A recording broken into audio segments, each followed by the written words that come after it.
স্বাধীন হয়েছে 15 আগস্ট, মানুষ শান্তি পাইছে, মুক্তি পাইছে। আরেক মানুষ বাঙালি স্বাধীন করলো 5 আগস্ট। পালাইছে রে, পালাইছে। শেখ হাসিনা পালিয়েছে, শেখ হাসিনা পালাইছে, এই স্লোগানে মুখরতি ছিল কিছুদিন আগের রাজপথ। শিশু কিশোরদের উচ্ছ্বাল আনন্দেও ভরপুর হয়েছিল 5 আগস্ট। শেখ হাসিনা পালিয়েছে একা, নাকি পৃথিবীতে আরও এমন শাসক আছে? সুতরাং শেখ হাসিনার মতো নিন্দিত খুনি ফ্যাসিস্ট যেসব স্বৈরশাসক এই পৃথিবীতে তাদের নিজ নিজ দেশ ছেড়ে পালিয়েছেন, তাদের কারা? তাদের সাথে শেখ হাসিনা এবং শেখ হাসিনার বাপের কি মিল রয়েছে? আমরা আজকে সেই বিষয় নিয়ে কথা বলবো।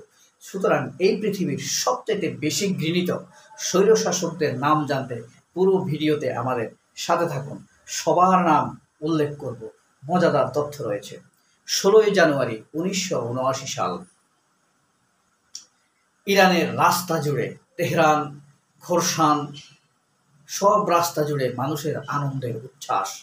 মানুষ সব ঘর থেকে জানালা দিয়ে একটি ছবি ছুঁড়ে মারছে। ছবিটি হলো ইরানের শাসক রেজা শাহ পেহলভি। কারণ 16 জানুয়ারি 1979 সালে এই রেজা শাহ পেহলভি ইরান থেকে পালিয়ে গিয়েছেন। 37 বছরের দেশ শাসন, দেশের সকল তেল ক্ষেত্রগুলোকে পশ্চিমাদের হাতে তুলে দেওয়া, বাংলাদেশের সকল সম্পদ যেমন ভারতের হাতে তুলে দিয়েছে, বন্দর সহ নানান রাস্তাঘাট, এই কথা বলে। তারপরে আপনার সকল রাজনৈতিক দল বন্ধ করে দিয়ে, বাদ করে দিয়ে নিজে একটি রাজনৈতিক দল করেছেন রাস্তা খিচ। এই রাস্তা খিচ নামে এখন ইরানে একটি ব্যান্ড দল রয়েছে।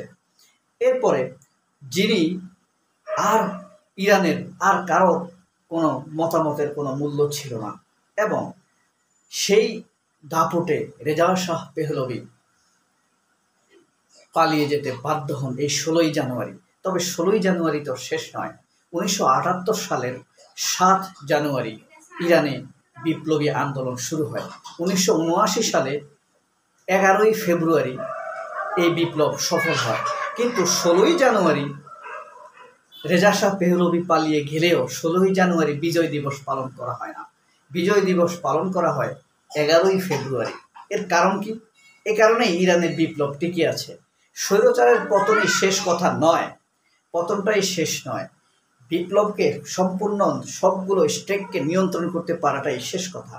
যেমন বাংলাদেশের 5 জানুয়ারিকে বিজয় মনে করা হয়, 5 জানুয়ারি শেখ হাসিনা পালিয়ে গেছে না। আমার মনে হয় যেদিন স্বৈরশাসক খুনিদের, দোসরদের মুক্ত সরকার গঠন করা যাবে, সেদিনই একটি সফল বিপ্লব দিবস হিসেবে উদযাপন করা উচিত। এভাবেই 1979 সালের 11 ফেব্রুয়ারি আয়াতুল্লাহ রুহুল্লাহ খোমেনি ফ্রান্স থেকে ইরানের মাটিতে ফিরে আসেন। এ কারণে সেই দিনকেই ইরানের বিপ্লব দিবস, বিজয় দিবস হিসাবে পালন করা হয়। আর সেই স্বৈরশাসক রেজা শাহ পেহলভি ইরান থেকে পালিয়ে মিশর চলে যান। মিশর থেকে তিনি যান মরক্কো, মরক্কো থেকে বাহামা থেকে তিনি যান আমেরিকায়। কিন্তু আমেরিকায় যাওয়ার ফলে ইরানে থাকা আমেরিকান এম্বাসি ঘেরাও করে, কূটনীতিকদেরকে আটক করে ফেলে। তখন আমেরিকা বাধ্য হয়ে রেজা শাহ পেহলভিকে ফেরত দিয়ে দেয়, এবং তখন তিনি বাহামা থেকে মিশর চলে যান। মিশরেই তার মৃত্যু ঘটে। এরপরে আসে ইদি আমিন। 1971 সালে তিনি ক্ষমতায় আসেন। সেনাবাহিনীর একজন বাবুর্চি ছিলেন। সেখানে তিনি পরপর সাফল্য লাভ করতে করতে একসময় তিনি শাসনভার দখল করে নেন এবং পুলিশ ভেঙে দিয়ে নিজস্ব অত্যাচারী বাহিনী গঠন করেন। 8 বছর 1 মাস ক্ষমতায় ছিলেন, এবং শেষ পর্যন্ত তারও পতন হয়। তিনি পালিয়ে সৌদি আরব যান। সৌদি আরবের থেকেও তিনি কিন্তু শেখ হাসিনার মতো আমাদেরকে শান্তি দেননি। সৌদি আরব থেকে নকল পাসপোর্ট বানিয়ে তিনি উগান্ডায় যান। উগান্ডার সরকারের বিরুদ্ধে তিনি বিদ্রোহের নেতৃত্ব দেন। এভাবে এখন যেমন শেখ হাসিনা আমাদেরকে নানানভাবে ডিস্টার্ব দিয়ে যাচ্ছে, তিনিও সেভাবেই ডিস্টার্ব দিচ্ছিলেন তার দেশকে। এরপরে আছে যেমন আপনার বেন আলী, টিউনিশিয়ার প্রেসিডেন্ট। 1987 সালে তিনি ক্ষমতায় আসেন। হাবিব বাইসাকে হত্যা করে ক্ষমতা থেকে সরিয়ে, এবং তিউনিসিয়ার আরবের তিনি এক স্বৈরশাসক হিসাবে ঝাঁকিয়ে বসেন জনগণের উপরে। শেষ পর্যন্ত 2011 সালে তিনি আরবি স্প্রিং নামের, এই যে মিশরে যখন হোসনি মুবারকের পতন হয়েছে, সেই জনস্রোতে ভেসে যান এবং পালিয়ে যান সৌদি আরবে 1919 সালে। সৌদি আরবে পালিয়ে যান 1911 সালে। 2019 সালে তিনি মারা যান একটি হাসপাতালে। 8 বছর তিনি সেখানে নিবৃত্তি ছিলেন এই স্বৈরশাসক। কিন্তু তিনি নিবৃত্তি ছিলেন, শেখ হাসিনার মতো তিনি আর তিউনিসিয়াকে ডিস্টার্ব দেননি। তার পতন হয়েছিল বুজুয়া নামের এক যুবকের গায়ে আগুন লাগিয়ে দেওয়ার মাধ্যমে। এরপরে আছেন ফার্দিনান্দ মার্কোস, ফিলিপিনের প্রেসিডেন্ট। তিনি $10 বিলিয়ন অর্থ পাচার করেছিলেন।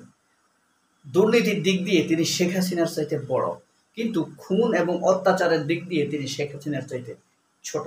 তার বিলাসী জীবন, চাকমাকি জীবন, আড়ম্বরপূর্ণ জীবন ছিল সারা পৃথিবীতে উল্লেখ করার মতো।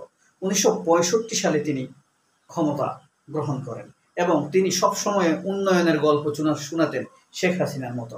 তিনি নানা বড় বড় প্রকল্প নিতেন এবং সেখান থেকে কমিশন বাগিয়ে তিনি বিদেশে পাচার করতেন। তার পাচারকৃত অর্থের পরিমাণ $10 বিলিয়ন। 1986 সালে তিনি মৃত্যুবরণ করেন। এই তার স্ত্রীর 2700 জোড়া জুতা পাওয়া গিয়েছিল। বুঝেন তারা এতই বিলাসী ছিল। এবং তারা যখন দেশ ছেড়ে যান, তারা ব্যাগ স্বর্ণালঙ্কার এমনভাবে গুছিয়েছিলেন, তার ব্যাগে $720 মিলিয়ন নগদ অর্থ ছিল তিনি যখন দেশ ছেড়ে পালিয়ে যান। তারপরে তিনি দীর্ঘদিন নির্বাসনে ছিলেন, নানান দেশে নানানভাবে ঘুরে বেরিয়েছিলেন। ইমেলদা মার্কোস এমন এক স্বৈরশাসক ছিলেন।